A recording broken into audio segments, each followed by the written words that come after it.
नीता जी नासिक से। राधे राधे महाराज जी। राधे राधे महाराज जी। महाराज जी, हम ऐसा क्या करें जिससे आपको सुख मिले? राधा राधा राधा राधा बस यही है जी। महाराज जी आप बड़े प्यारे लगते हो। आपकी जो जटाएं लगती है कि शंकर जी की तरह है, और दाढ़ी लगता है परशुराम जी और आपकी जो लालिमा लगती है ना, लगता है कि राधा जी जैसे, और जब आप पुचकार के दिलाते हो ऐसे तो लगता है कि सिया जी हूँ।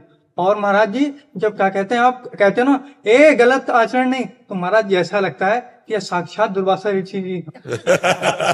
तो पूरे भारत के महर्षि और भगवान सब आपको एक जगह मोहित जी। राधे राधे प्रभु। राधे राधे महाराज जी। महाराज जी, आप कह रहे हैं कि गुरु के द्वारा दिए गए नाम का ही जाप करना है, ऐसे आपके वचनों से सुना है, क्योंकि मनमानी साधना से ना तो भगवत प्राप्ति हो सकती है, ना ही सच्ची आध्यात्मिक अनुभूति प्राप्त हो सकती है। महाराज जी कह रहे हैं कि कुछ समय पहले इन्होंने एक अव्यक्त जो प्रकट में विराजमान नहीं है उनको अपना गुरुदेव मान लिया और साधना में चलने का प्रयास कर रहे हैं और उन्हीं का नाम जप करते हैं। तो महाराज जी आपके बताए मुताबिक प्रकट गुरु की गुरुवाणी, गुरु ग्रंथ साहब प्रकट गुरुदेव विराजमान है, उसके अनुसार चलो, सब ठीक हो जाएगा। गुरुदेव प्रश्न ये है कि गुरु द्वारा दिया हुआ नाम जप करना है जैसे आपने बताया, लेकिन हम नानक नानक शब्द ही उच्चारण करते हैं, तो हमने नानक शब्द ही उच्चारना शुरू कर दिया, ठीक है, तो वही उच्चारते जा रहे हैं आज ठीक है, तक। तो वो लेकिन वो गुरु द्वारा दिया हुआ नहीं है। ठीक है, वो गुरु का ही तो नाम नानक है। तो खाली नानक नानक शब्द उच्चार सकते हैं। उनको जब होगी ना तो तुम्हारे हृदय में आके दे जाएंगे, तुम चिंता मत करो, तुम एक को पकड़ लो, समझ रहे ना, विश्वास करो। जिस दिन उनको पता चलेगा ना कि तुम पूर्ण रूप से उनके शरणागत हो, उसी दिन यदि नानक नाम से ही परम मंगल होना है तो आएंगे नहीं, वो उसी में पुष्ट कर देंगे। और अगर उनको नाम देना है तो आपके अंदर आ जाएंगे, आपको प्रकाशित कर देंगे। गुरुदेव को प्रश्न है, प्रकट में आपने कहा था गुरु होना जरूरी है, बिल्कुल जरूरी है, तो गुरु नानक जी प्रकट में नहीं है तो उन्होंने आज्ञा करी सब संतों को गुरुदेव मानो, सब संत समागम करो, साधु सेवा करो, नाम जप करो, इसी से हो जाएगा। अपने आचार्य परंपरा से गुरु ना मिले, दूसरे आचार्य परंपरा से गुरु मिल जाए, जैसे आप हो। देखो गुरु परंपरा नहीं होती, गुरु तत्व होता है, समझे ना।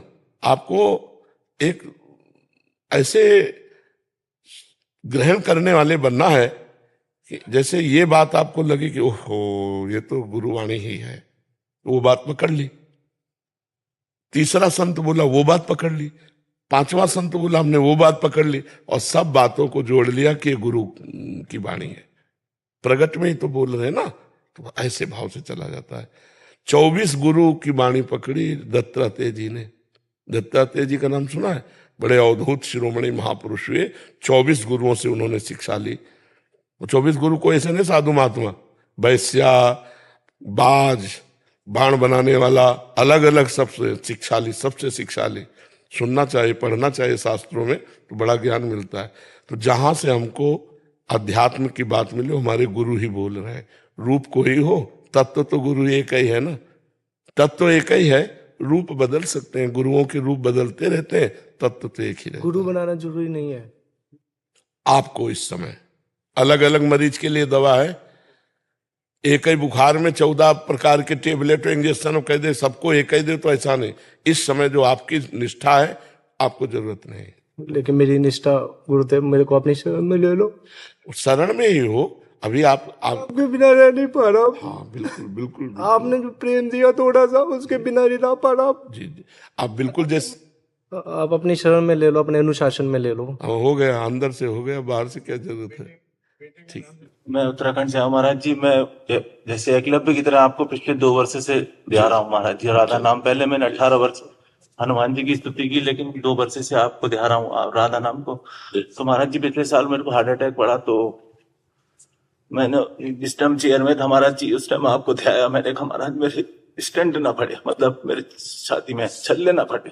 तो महाराज आप मेरी जो डॉक्टर की टेबल होती है, मुझे साक्षात आपके दर्शन हुए, भगवान का खेल होता है। आपने कहा कि बट चिंता मत कर, मैं केवल राधा नाम ले। उस टाइम मैं हनुमान जी का नाम लेता, तो मैंने कहा महाराज जी मैं राधा नाम नहीं ले पा रहा हूँ, मैं राम राम कह सकता हूँ। तो जिस मंदिर में मैं ध्याता था हनुमान जी को, आप वही हनुमान जी साक्षात उठा के मेरे पास लेके आए महाराज। मैंने आपको साक्षात दर्शन 2 रूपों में देखा महाराज जी। खूब नाम जप करो, भगवद आश्रित रहो, भगवान बड़े करुणा में है। प्रेमलता जी। राधे राधे महाराज जी, आपके चरणों में कोटि कोटि प्रणाम। महाराज जी, सेवा, सुमिरन या सत्संग, इनमें सबसे श्रेष्ठ क्या है? सत्संग, क्योंकि सत्संग से ही सेवा और सुमिरन में हमारी दृढ़ता होती है। मति कीरति गति भूति भलाई, जब जे जतन जहां जे पाई, सो जानो सत्संग प्रभाऊ, लोकों वेद न आन उपाऊ। सत्संग से ही हमें सुमिरन का भी ज्ञान होता है और सत्संग से हमें भगवान की सेवा का ज्ञान होता है। इसलिए प्रथम भगति संतन कर संगा, अगर हमें संतों का संग मिले तो हमारा सुमिरन भी बने और भगवत सेवा भी बनेगी। तो इसमें प्रधानता फल दृष्टि से नहीं, सेवा और सुमिरन में हमारी गाढ़ रति हो, इसके लिए सत्संग अति अनिवार्य है।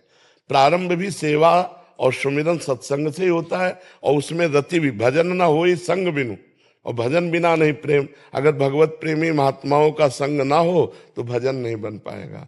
अगर भगवत प्रेमी महात्माओं का संग ना हो तो भगवान की सेवा की पद्धति ही नहीं आएगी। तो हमें लगता है सर्वश्रेष्ठ है सत्संग।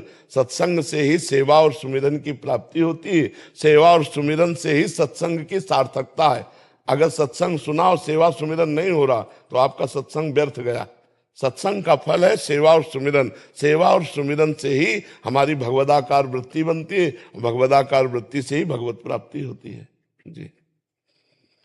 रमा कुमारी जी, बिहार से। राधे राधे महाराज जी। महाराज जी, हमारे अंदर इतनी संतुष्टता क्यों है? दिन रात माया का प्रचंड प्रकोप देखकर भी हम अपने जीवन में संतुष्ट हैं। मुझे कभी कभी लगता है कि कहीं मेरे अंदर अपने लक्ष्य की दृढ़ता नहीं है, इसलिए ऐसा है, व्याकुलता नहीं है लक्ष्य के। संतुष्टता कैसे हो सकती है?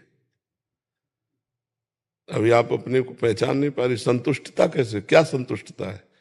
माया का प्रभाव इधर ही जो अभी जीवन व्यतीत है उसी में अच्छा लग रहा है, उसी में। ये तो सबको अच्छा लग रहा है, इसे संतुष्टता थोड़ी कहते हैं, इसे तो अज्ञानता कहते हैं। जो जहां है वो सबको अच्छा लग रहा है, ये कोई खास बात नहीं है। खास बात, संतोष शब्द भागवतिक है। बिनु संतोष न काम न साही, अछत काम सुख सपने नाही। संतोष का मतलब समस्त कामनाओं का त्यागी। संतोष का मतलब भगवदानंद में तृप्त, जाहि न चाही कबों कछु, तुम सन साध सने बसो निरंतर तासुर सो और निजगे। हम शब्दों का ही तो उत्तर देंगे। अगर आप शब्दों का प्रयोग करेंगे संतोष, तो संतोष बहुत बड़ी भागवतिक स्थिति है। और अगर ये बात आप कहती है तो फिर हर जीव जहां है वहां मगन है। अगर उससे कहा जाए कि आप क्या चाहिए आपको, तो जहां है वहीं से वो मांगेगा कि अमुक अमुक वस्तु की कमी है, यही हमें दो। मतलब जो जहां है वो उसे त्याग कर भगवदानंद नहीं मांगेगा, वो वही आनंद की अनुभूति करता है। ये तो जन साधारण की बात है। वहां से निकल के महाराज जी अध्यात्म में कैसे रुचि हो? नाम जप। अगर नाम जप है तो धीरे धीरे आपका ज्ञान नष्ट होता जाएगा, हृदय में एक विरहाग्नि जगेगी और फिर ये जो तांडव मचेगा माया का वो सब नष्ट हो जाएगा और भगवदानंद में प्रवेश हो जाएगा। अभी एक बार युद्ध होगा भयंकर, महाभारत से भी बढ़कर। काम क्रोध लोभ मोह मद मत्सर अभी तो सब सोए हुए हैं। जैसे हम किसी के बंधन में पड़े हो, वो देख रहा बंधा पड़ा है तो वो अपनी ताकत थोड़ी दिखाता है। जब बंधन मुक्त होना चाहते तब वो अपनी ताकत दिखाएगा। तो अभी काम क्रोध कोई ताकत थोड़ी दिखा रहे।